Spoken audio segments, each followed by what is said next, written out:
Urdu school आहे याकूब शहीद नाले सां, इन में सहूलियत कोन आहिनि। हिन केतिरा ॿार आहिनि, केतिरा उस्ताद आहिनि, केतिरनि जी ज़रूरत आहे। फर्नीचर, वॉशरूम आहे, पाणी पीअण जो आहे, बिजली आहे, सोलर सिस्टम आहे। तव्हां हिन बारे में थोरो ॿुधायो। हिन स्कूल के तक़रीबन 10-12 साल थी विया गवर्नमेंट की तरफा तो इतने को फर्नीचर को मिलो, रुगो 4 या 5 बेंचूं पाड़े वारनि या कोई स्कूल प्राइवेट स्कूल जैकड़े हमरा कुछ फर्नीचर दिनों है।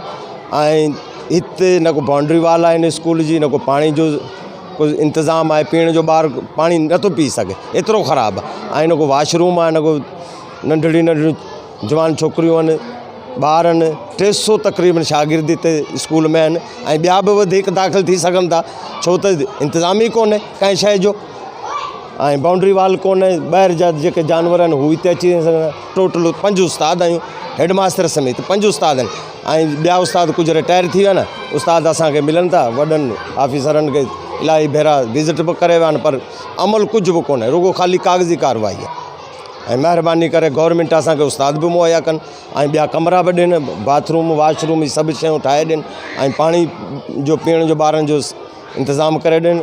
त जीअं बाथरूम जे करे तमामु नियाणियूं जेके वॾियूं सियाणियूं जेके आहिनि घरनि ते वञनि, घर कंहिंजा परे आहिनि, कंहिं कीअं मसइलो आहे उहो मसइलो भी थी सघे थो नियाणी सियाणी सां गस में अचण वञण सां।